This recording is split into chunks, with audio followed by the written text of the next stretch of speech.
Mic check, 1, 2, 3, mic check. Could everybody please take a moment and silence their cell phones if you haven't already? Thank you.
Everybody, I just have one more announcement. When the governor goes to sign right here, if we could make sure you please feel free to cheer and clap, but if we can make sure everybody stays seated just so the media can see what he's doing, that'd be great. Thank you.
Hello.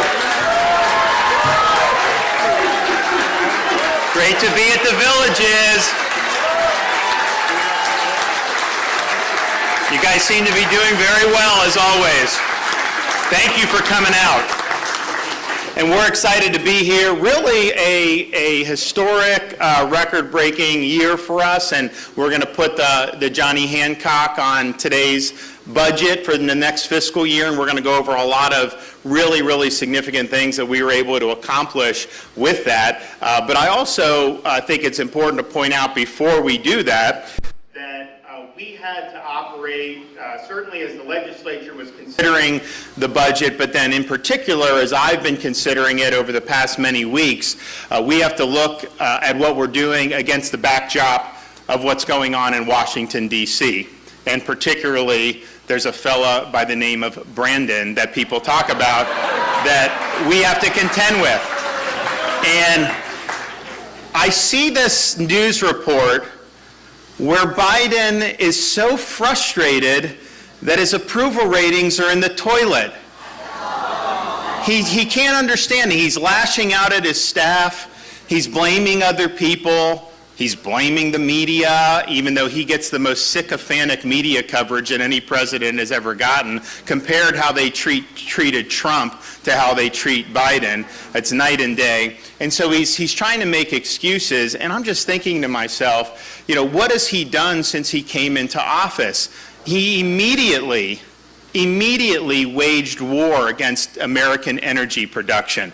You see record gas prices in the United States? Well, that's a big reason why, because of his policies. You look at what they did in terms of fiscal and monetary, printing and borrowing, trillions and trillions of dollars. What did you get for that? The most sustained inflation this country has seen in over 40 years.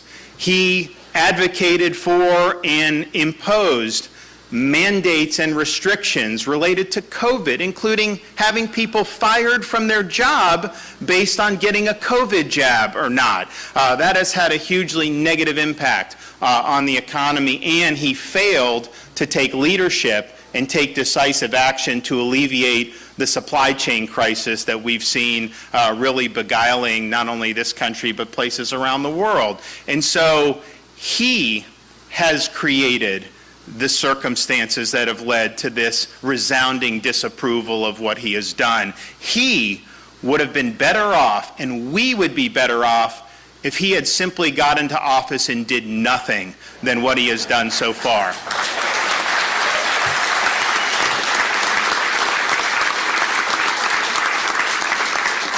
And so as we're looking to do what we can to protect Florida, and I'm happy to be here, joined here today with the leadership of the Florida House and Senate, outgoing Speaker Chris Sprowls, outgoing Senate President Wilton Simpson. Then we have the incoming President of the Florida Senate, Kathleen Passidomo. We also have the outgoing Appropriations Chairman, Kelly Stargell from Polk County, who did a great job with the budget, and new Commissioner of Education, Manny Diaz from down in Hialeah is here.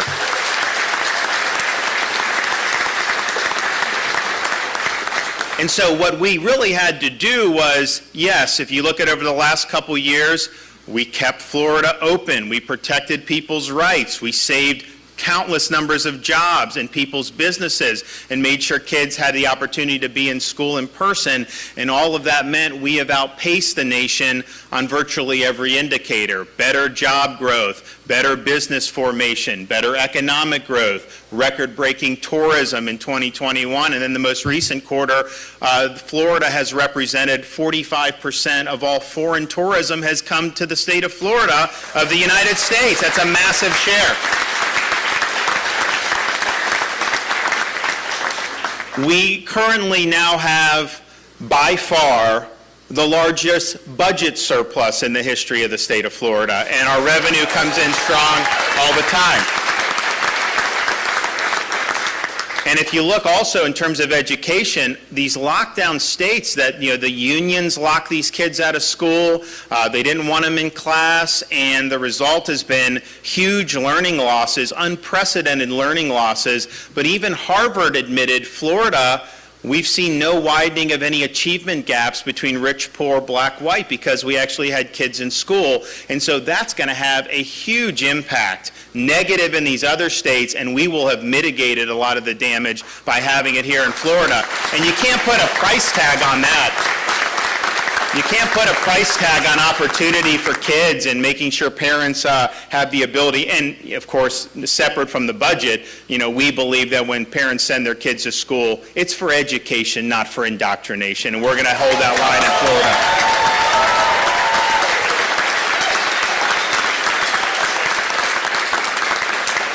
But we're having to do all this against this ominous backdrop of what's happening in Washington. And he complains, Biden does, about everybody else. He never takes responsibility for himself. But what I would say is, you want to know why your approval ratings are in the toilet? Try looking in the mirror for once.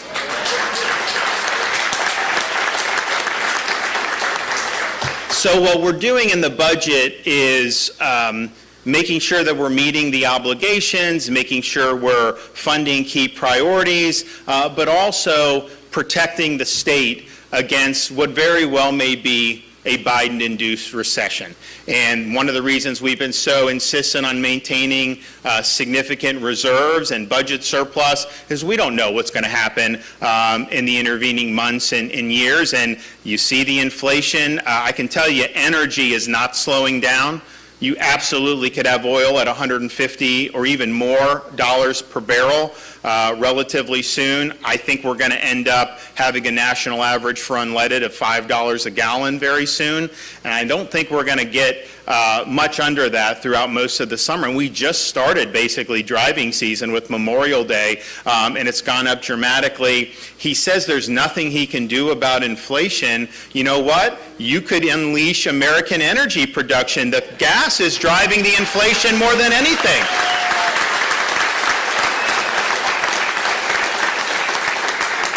So what we are doing in the budget is making sure we're responsible. I will, in this budget, the governor, unlike the president, you can line item veto individual appropriations items. And so they do a budget. If there's a project that you think is pork barrel spending, you can veto it. So you can sign the whole budget and then veto out a number of different items. And so we exercise that power very robustly in this budget, not because the legislature is necessarily putting pork. There was some pork, but I think it was just because, we don't want to be in a situation where we're repeating the mistakes of Washington by overspending.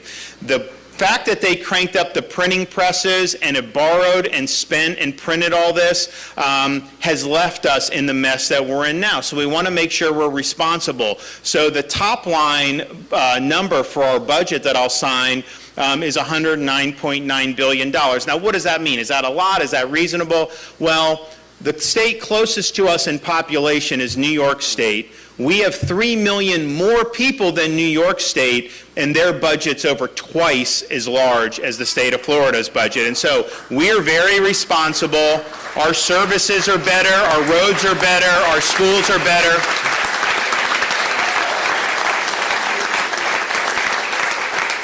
And to get at that number, I have exercised my line item veto authority for, by far, the largest number and amount of line item vetoes in the history of this state. I broke my own record. I set the record in 2020 with $1 billion. I broke that with $1.5 billion last year. This year, we've more than doubled it. $3.1 billion in line item vetoes, making sure that we're protecting your money. They may not be clapping about that, but that's just the way it goes. And so we did record line item veto to make sure that this is a budget. If you look at last year to this year, if you account for population growth and you account for the inflation, we're doing a lot, but we're really doing it in ways I think that are manageable and that protects Florida for the long haul. What did we also do? This budget represents the largest tax relief in the history of the state of Florida, $1.3 billion. a number of holidays for different, we don't have income tax, thankfully, and as long as I'm governor, we never will. But, we have sales tax, so we do sales tax holidays. So we're doing holidays for disaster preparedness. You guys get it. I think we still have some time for that. You see the disturbance in the Gulf now that's going to head our way. And so we should just anticipate we're going to deal with storms. We have back to school sales tax relief. No tax for a year on diapers or baby clothing, which as a father of a 2-year-old, my wife and I really appreciate. We need it. My wife just asked me, why didn't you do that 3 years ago when we had all our kids in diapers? Well, you live and you learn on that. We also do $200 million in fuel tax holiday. It's going up so much, I hope people can feel it, when it goes in. But, we have 25 cents a gallon that we're providing a holiday for up to $200 million. So we're doing a lot, and we will be doing more in the future, 100%, but we're happy with that. We'll also have something, so when we talk about surplus, our reserves are a number of things. Some of it's just extra revenue. Some of it is a specific rainy day fund. And so with this budget, this is the largest rainy day fund that the state has ever had in history by far. I don't think before I was governor, we usually would keep about $1 billion, $1.5 billion in the rainy day fund, which is honestly prudent, and that's not like it's bad. This budget we're signing, we're going to have over $3 billion in the rainy day fund alone, so it's huge. And what we see is they estimate revenue coming into the state, and in May, we're between $600 and $700 million into the state above what they estimated, and that's been happening month after month. And again, we'll see. The Fed is raising rates. You've got a lot of problems with Washington, how that's going to impact the economy overall. We're not going to be immune to it, but I think that we're in a great position to mitigate that and mitigate the effect for Floridians, and I think we're really, really happy about that. And so in terms of fiscal standing, I think I can sit here with the legislature and say, this state has never been in a better fiscal position than we are right now. And that's just a result of good policy.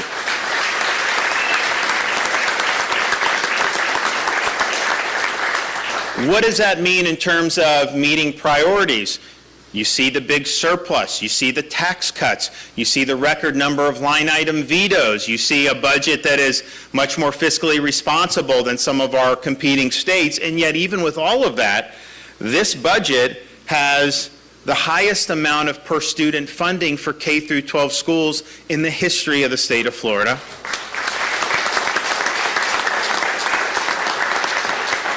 We have the largest increase in teacher compensation in the history of the state of Florida. We are fully funding the historic transition from the FSA testing into a progress monitoring system, which is going to be more responsive to the needs of teachers, students, and parents. And so that will go into effect in the upcoming school year on a trial basis, and then that will be what's determined for school grades in the following year for that. And we also have another record, $579 million for workforce and vocational and technical education throughout the state of Florida.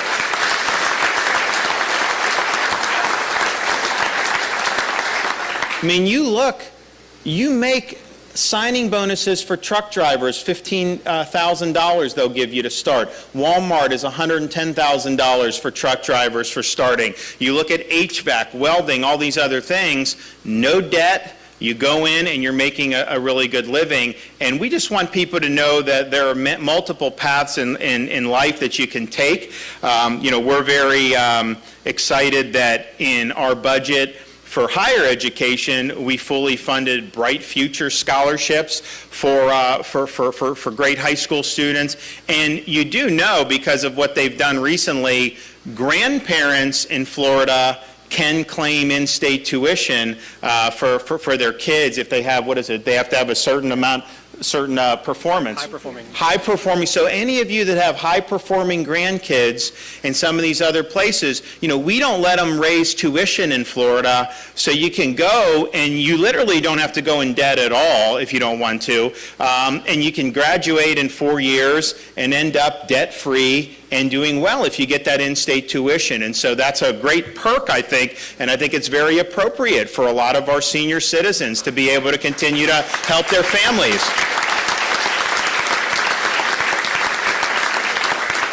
But and our university system is now ranked #1 in the country by U.S. News and World Report for 5 years in a row. And I was actually in the Villages, we're trying to make it even better. We are, okay. Yeah. No, it's people run against the wall and things like that happen.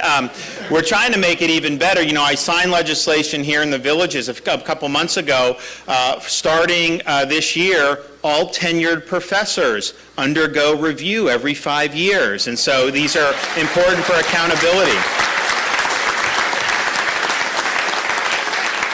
So we're proud of that, but we also just have to acknowledge a lot of higher education in our country over the last many decades has not been worth the bills that parents have paid. It has not been worth the amount of excruciating debt that so many of these kids have undertaken. Biden just wants to have the taxpayers pick up the debt, and so if you're a plumber or a bartender or something, you should have to pay the debt, he thinks, of somebody that got a PhD in gender studies. We oppose that. That is not right, and you shouldn't do that.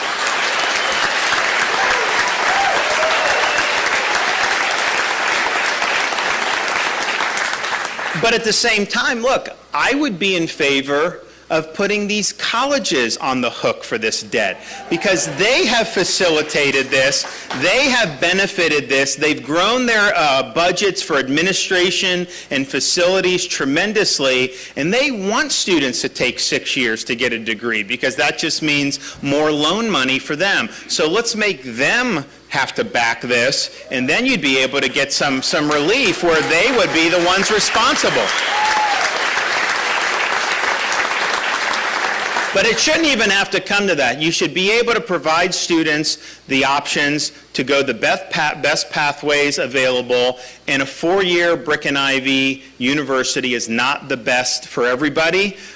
There's other pathways that are very lucrative for people, and you shouldn't be viewed as less because you're going on a different pathway than if you're going to a traditional university. And so I think in Florida, we've worked so hard on workforce, we've really expanded opportunities, and it helps our economy because more people want to invest in Florida and create things in Florida because they know we're serious about workforce education. So we're going to continue to do that, and I think this budget is proof positive of that. We also, in this budget, continue our long-standing commitment since I've been governor, working with the legislature to support safe and secure learning environments at our K through 12 schools. This has almost $400 million for school safety and for mental health initiatives for K through 12 schools. So that's a huge deal.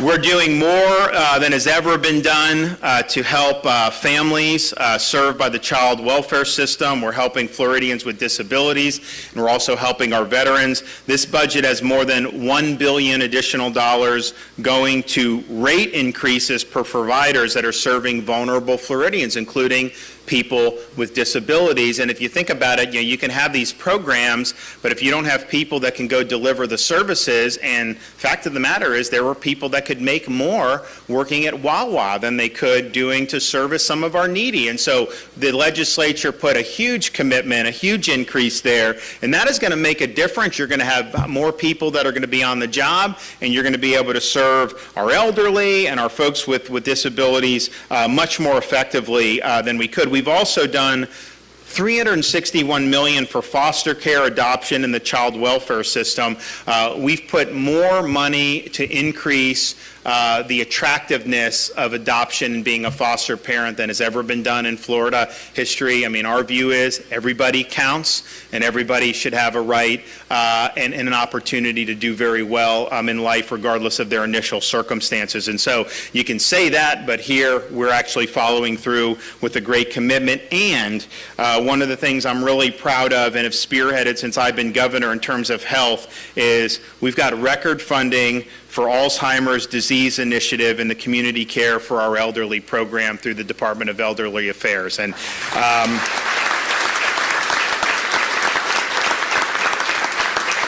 we're going to have over 2,000 additional seniors receive services, be able to stay comfortably in their homes as a result of this. We also have money going to Alzheimer's research, and we're going to be doing a big announcement on some of the additional things we're doing in that regard very, very soon, so stay tuned. But I really think that the solution for Alzheimer's is going to run through the state of Florida, and I think we're going to get there. I think it's going to be, it's a difficult issue to deal with for families that have had to do it. Obviously, we want to provide support for that, but we'd like to get to a place where we can mitigate the disease itself. And so we've got some promising technologies, and we're going to be announcing some of the partnerships that we have there.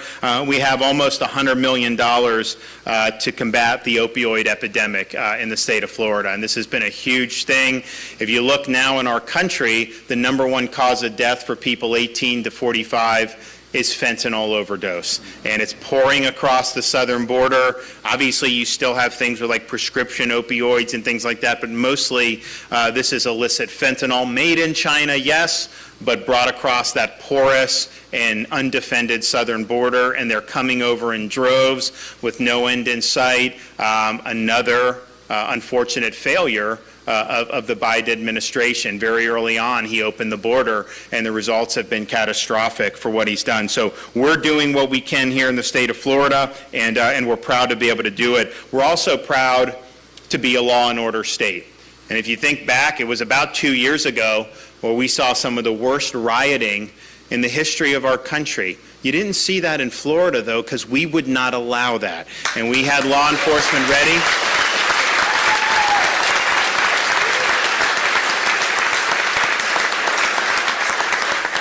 We had law enforcement ready, National Guard ready, and we made it was not ambiguous with us. We were going to support the folks who were protecting our communities, and that's just the way it's been.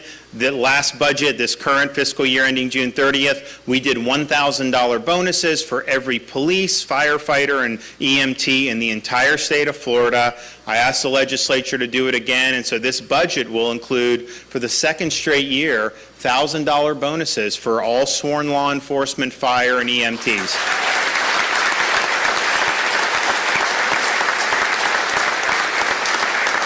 And we actually have enough money in there to cover the taxes that they owe. You know, you give them money and Biden taxes them for these bonus payments, and so we gave enough money so that tax liability can be taken care of, and we're proud to have done that. But what we also noticed and it wasn't just the last 2 years, but I think it came to a boiling point 2 years ago, was just how poorly some of the law enforcement are treated throughout the country. And, you know, like, there's this issue in Texas. We hold them accountable. I mean, like, we support the blue, but one of the first things I did when I became governor, I removed the sheriff of Broward County because they didn't support the Parkland kids like they should have.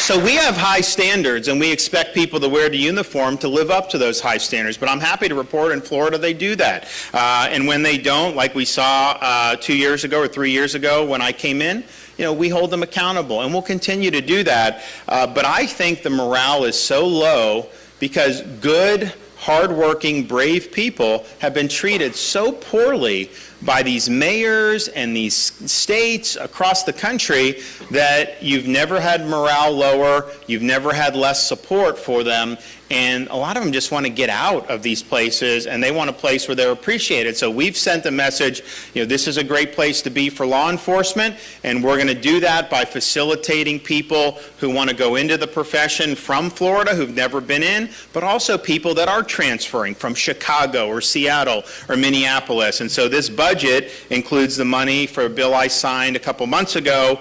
All these new recruits, in-state, out-of-state, you come here and you're qualified, you get a $5,000 signing bonus. I'll tell you, they're lining up right now. Massive numbers of applications are coming in, and why not? We also understood that, yes, it's important to recruit new people. It's also important to retain the people that we do have. And so this budget provides, again, another record compensation increases for state corrections and law enforcement positions.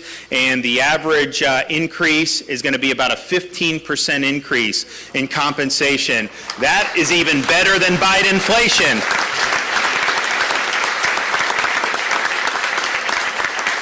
Thanks to the leadership of Speaker Sprowls, this budget makes more than $334 million of investment to protect the state against cyber security attacks, and this will help our intelligence modernization and resiliency against what is going to increasingly be a threat to governments at all levels as well as the private sector.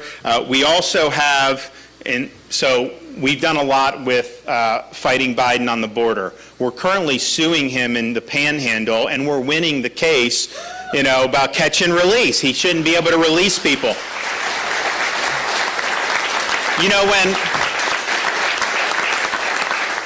When I became governor, so since Trump was president, he wanted to deal with this. So the thing we need to do in Florida, and I signed the law to do it, is we banned sanctuary cities in the state of Florida. We basically said,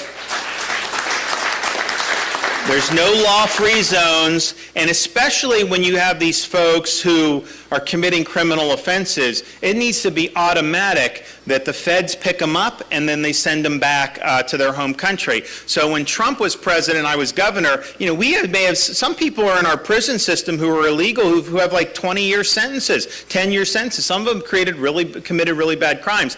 Well, when they finish their sentence, we can't legally hold them anymore. We'd let ICE know, they'd pick them up, and then they'd send them back. And that's the way it should be. Biden will release a lot of these people who are coming out even out of our prison system. And so, that's just wrong. So we're suing on catch and release. I'm going to sign a bill next week or within the next week or two that we're penalizing these contractors who are dumping illegal aliens into the state of Florida, and they're going to face ramifications for doing that. But I did get $12 million in this budget, which we'll get after I sign it, $12 million so that if Biden is busing people, illegals, from the border to Florida, we have money to reroute to Delaware and all these other places, and that's what we're going to do.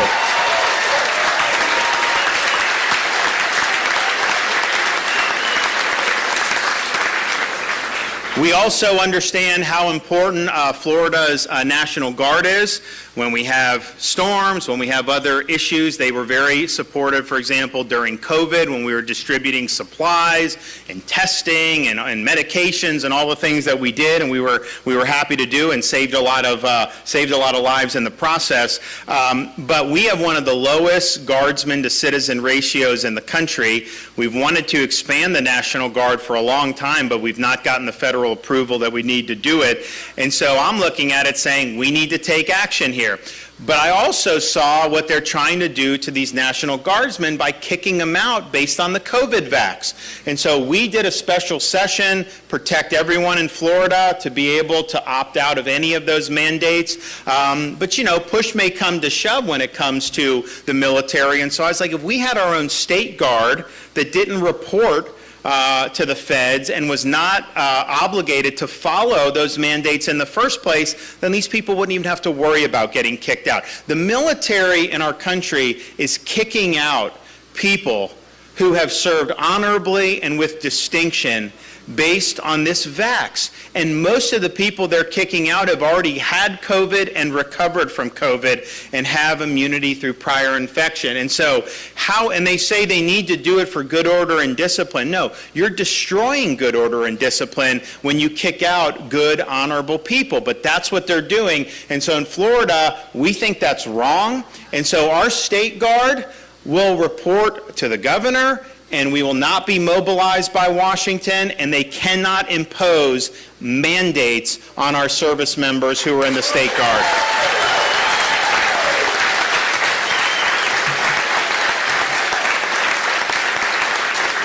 And so the legislature funded this. We're going to have probably 400 new positions. So, we're looking for some good folks. So sign up.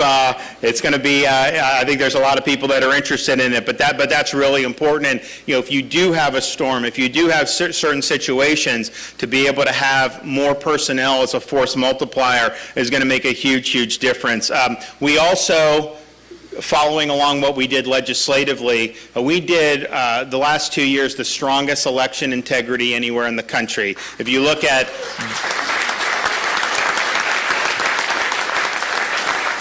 over the last 2 years, we have banned ballot harvesting in the state of Florida. It's now a third-degree felony to ballot harvest. We make sure for absentee ballot requests that also is accompanied by a requirement to have voter ID. We make sure that these drop boxes are not allowed to just be put in the community in these random places. You get an absentee ballot, you can put it in the mail. If you want to deliver it in person, you can take it to a voting site, but we're not going to let these things float around in the ether. They're done in the state of Florida. And maybe the most important, we banned Zuckerbucks in the state of Florida, so that's done. And so in order to make sure all that runs well, we thought it was important to make sure that those laws are honored and enforced. And so the legislature has funded the creation of the first ever election integrity unit in state government. That sole responsibility will be to ensure that the election laws are followed. Make sure you hold people ballot harvesting accountable if they do it. Make sure that the voter rolls get cleaned every year as a matter of course. So all of that is now part of that, and we have the funding to be able to bring that into fruition. So we're proud of that, and we thank the legislature for stepping up for doing that as well. We also, when I became governor, made a commitment that Florida is a unique state, that our natural environment and water resources are second to none, but we had to do more to make sure that we were protecting those and making sure we had clean water for people that want to fish and boat and do all the things that people want to do when they come to the state of Florida. So we set an ambitious agenda and an ambitious goal that we would increase funding over the 4 years of my term by $1 billion compared to the previous 4 years for Everglades restoration, water resources, water quality, all the things that make Florida great. And we didn't do the billion, we did much more than that. And so our goal was $2.5 billion over these 4 years. With this budget, we will have done $3.3 billion. That's more than twice of the 4 years before I became governor.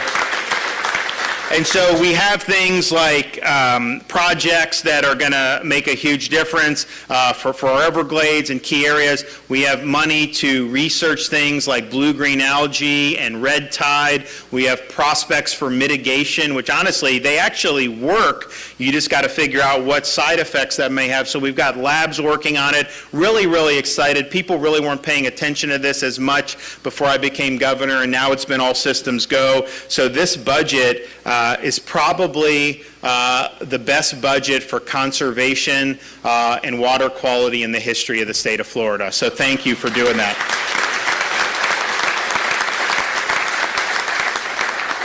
And another record. Our state transportation work program is $11.7 billion. We've never done that much in the history of the state of Florida. And if you think about it, we've always funded this work program. It's important. We've always been a growing state. You want to get ahead of that as best as you can. But the growth, like the Villages, is growing so fast. You got to do as much as you can. And so I think what we're doing here is doing our best to keep up with all the stuff going on around us. And look, I don't beg people to come to Florida. Some governors, they beg people to come to their states. Like, I'm happy with everyone we have, but it is a free country and people can come if they want to come. And the fact is, even the people that are just visiting here, we have visitors in record numbers. I mean, you imagine Memorial Day weekend was packed all across the state. I mean, it was really unbelievable. So we want to make sure that the state has the infrastructure necessary to support a very dynamic economy and opportunities for people. And so this budget does that. It's got money to help people get into housing. Some of the folks, in this community, you buy a house, whatever, but we have younger people that are working in a wide variety of occupations, firefighters, cops, teachers, all this stuff, and because the costs have gone up so much, and since Biden's come in, everything has gone up dramatically. Yes, Florida, there's high demand to live here, but the housing costs have gone up. Even the states people are leaving. I mean, that's just been the case, and so this has been a huge issue. So we just launched a Hometown Heroes program for down payment assistance for nurses, educators, firefighters, EMTs, and really people that are key to the community. And we've got a really large amount of money to help generate more affordable housing in the state of Florida. So we're happy to be able to do that, and we understand that that's something that every business I talk to, they're so happy with, like Florida. They're not happy with the federal government, but they're like, I want to hire more people. And one of the impediments to hiring more people is sometimes people can't afford to live in those areas, and so you're not going to commute an hour and a half, to a job. And so we're recognizing that in this budget. We also got huge amounts of money to be able to do targeted infrastructure and job training projects. So we have $50 million, which is the governor's job growth grant fund. So for example, Sumter County can request, actually we've done stuff in Sumter for the industrial park. So there's different things you could do. You can build a road to help facilitate commerce. We did expansion of commercial truck drivers spots in our state colleges. So really the possibilities are endless in that. So we'll make really good use of that, and that'll be really, really good. We also got $30 million for rural infrastructure fund, and that's a huge increase of what's traditionally been done. But a lot of our rural communities, I think I'm the first governor to do public events in all 67 counties. I've done that since I've been governor.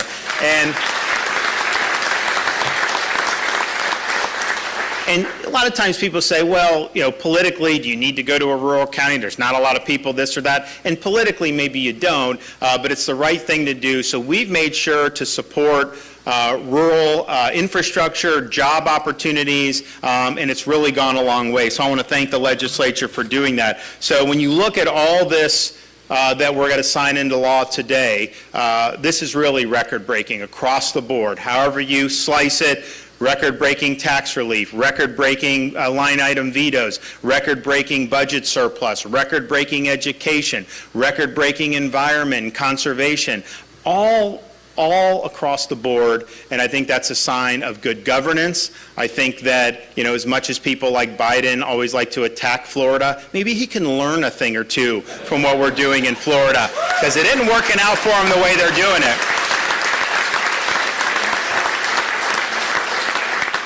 So I just want to say thanks to the leadership that's here.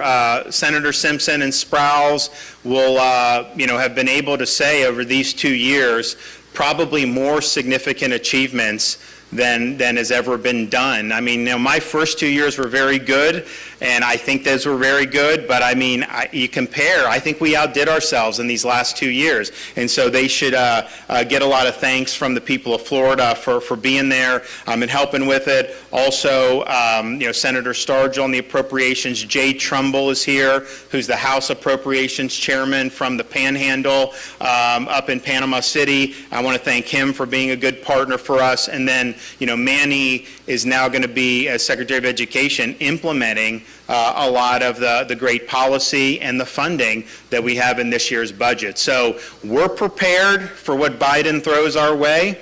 And, yes, part of it's the inflation and the gas. Part of it are intentionally destructive policies, like trying to deny school lunch programs for states that don't do transgender ideology in the schools. I mean, give me a break. Totally off his rocker to be doing that. We're fighting on that. Don't worry. So we're just prepared to be able to defend the taxpayers and the hardworking people in the state of Florida. And I couldn't be prouder for doing that. So you're going to hear from some of the folks who had a role in this. So first we'll bring up the outgoing president of the Florida Senate, Wilton Simpson.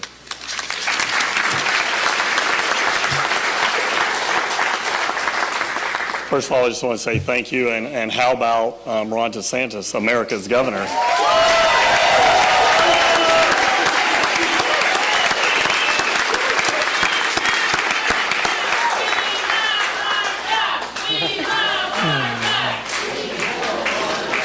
Exactly. So, no, I think the governor did obviously a great job of explaining the budget, and we could have not have done this in the legislature the last 2 years without great leadership. Senator Stargell is here from Polk County. She was our budget chair the last 2 years, did a tremendous job. Our president-designate, Kathleen Pasadomo, is here. Great job with her as our rules chair. And, of course, we had a great Senate. Senator Diaz, now Commissioner Diaz, Speaker Sprouse, Representative Trumbull. We all work very closely together. And just to give you, just to fill in a few things, the governor didn't say, but obviously was very thorough. We're very proud of those things. Florida is the lowest per capita state in the union.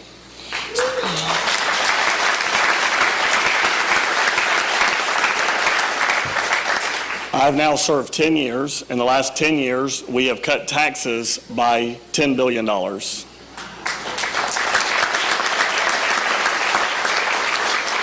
We have historic reserves, as the governor mentioned. When we left for COVID, I think we had $3.5 billion of reserves. Today we have well in excess of $10 billion of reserves, and going up every month. Some of the things we were very proud of the last 2 years in total, we put a lot of your money into infrastructure. While COVID was hit and a lot of the lockdown states were locked down, we were building our roads. We were taking care of our water infrastructure. We know 1,500, maybe 2,000 people a day are moving here. We always say 1,000 or 1,500. I bet it's probably closer to 2,000. We know those things. So we put those historic amounts of money in our budget to make sure we were trying to get ahead of the curve. I don't know that we'll ever get ahead of the curve, but hopefully we're catching up. The historic funding we did in our K-12 system this year, over $1.5 billion, historic funding, we're very proud of that. Law enforcement, we are the best state in the union for law enforcement, and now law enforcement pay after this budget gets signed here in just a few minutes.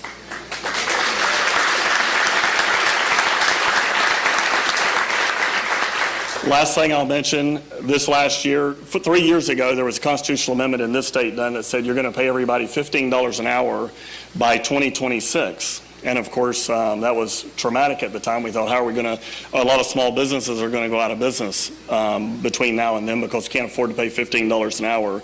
This year, the people who take care of our most vulnerable, if you work in a school system and you make less than $15 an hour because you are a cafeteria worker or you are a bus driver or any of the other services, this year you now will get paid $15 an hour.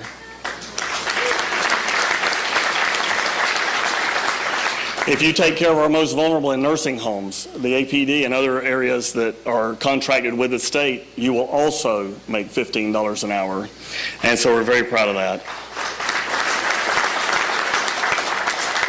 It's been a real honor to serve these last 2 years as Senate President.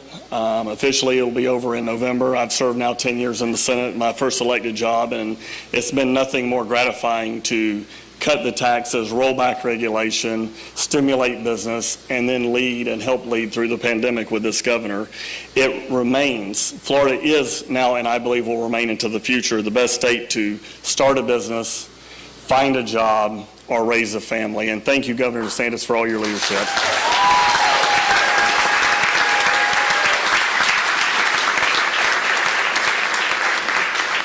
Okay, outgoing Speaker of the Florida House, Chris Sprowls.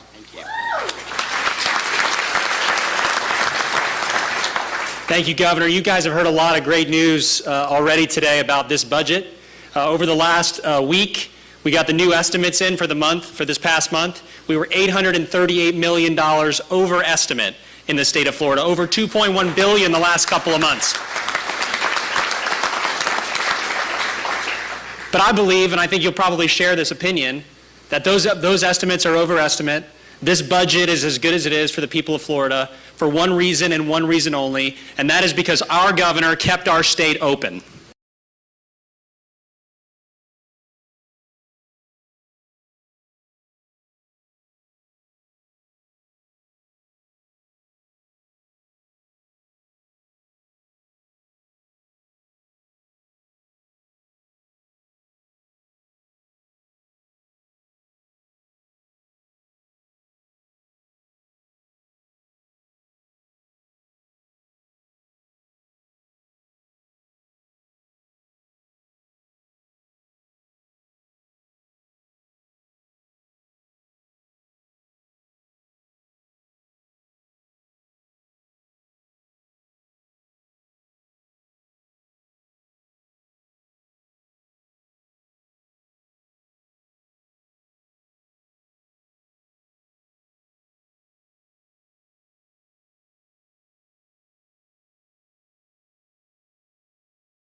Court is saying, these elections must go on, and people are able, and actually Kelly Stargell is running for Congress. And so, you have that. So hopefully someone will notice that's what they did today. The next president of the Florida Senate from beautiful Southwest Florida, Kathleen Passidomo.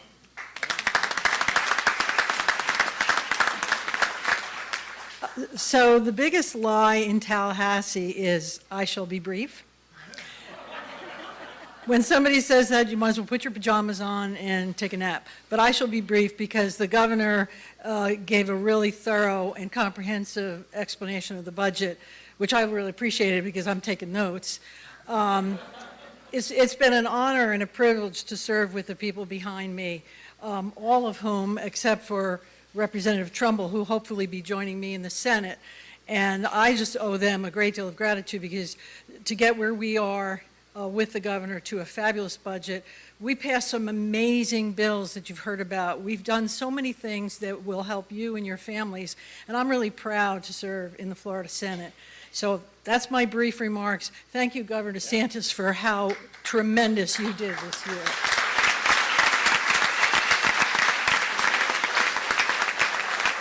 Well, the bar, when she comes in and Paul Renner in the House, the bar is set very high. So we've got a lot that we're going to have to do, over their 2-year tenure that we're really looking forward to.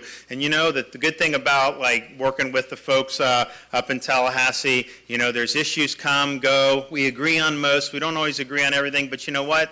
You fight it out, you move on, and then you do the next thing. And that's really what we've done, I think, very effectively, and have been able to build really an unparalleled record of achievement. And one of the cogs in that was then Senator Manny Diaz, who spearheaded the largest expansion of school choice anywhere in the country under my administration, and now is going to take the helm. He has taken the helm officially from Richard Corcoran, who really did a phenomenal job and is going to continue serving the state on the Board of Governors for the state university system, which we really are looking forward to his service there. But I want Manny to come up and talk some education.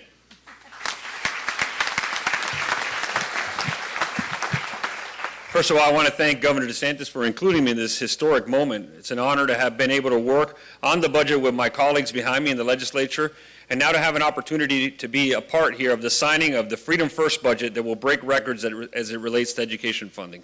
Yesterday, on my first day as Education Commissioner, I met with superintendents, college presidents, and the Department of Education employees and emphasized my two main priorities, which is ensuring we always put students first, and that every classroom in this state is led by a world-class educator who is supported and celebrated and equipped for success.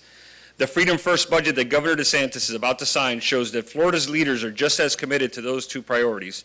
The record per student funding demonstrates that Florida is dedicated to putting students first and their needs above all else. The increase to the teacher salary allocation means that Florida has committed $2 billion to teacher pay since 2020, helping us to recruit and retain high-quality teachers. With this budget, Florida has invested more than $5 billion in workforce education since 2019. This incredible investment is preparing students to fill high-demand, high-wage jobs and increasing our talent pool, as the governor mentioned. And finally, the increase in funding for school safety and mental health initiatives underscores Florida's commitment to the safety and well-being of our students and teachers, which is the absolute and of utmost importance. We must leverage and build upon these investments, seeking innovations to continuously improve the quality of education we provide our students. As Florida continues to be the national leader in education, these historic investments will help us make sure that every student can achieve the best education possible that fits their unique needs, and that every teacher feels valued and appreciated.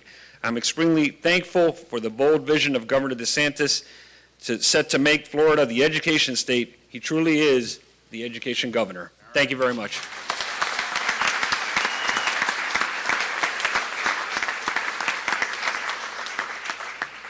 One of the things that we were able to do this year, thanks to the efforts of our First Lady, is do a dramatic increase in funding to support cancer initiatives in the state of Florida. And this was something that she has had to deal with that is not easy to deal with.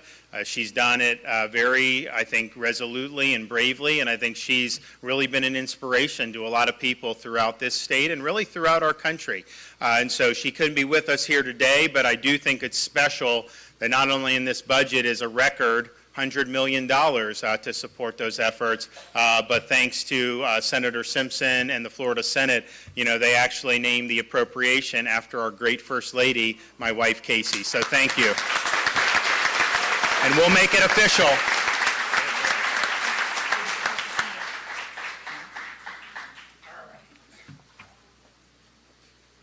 2nd of June today? Is that right? Okay.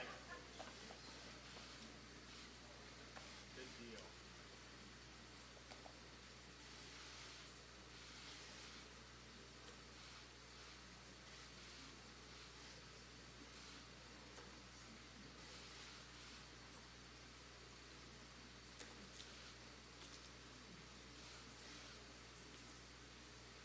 Okay.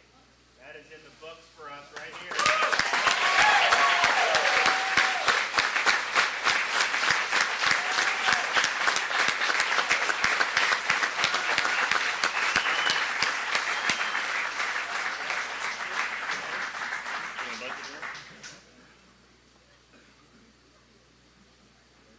Does anyone want one of the pens from the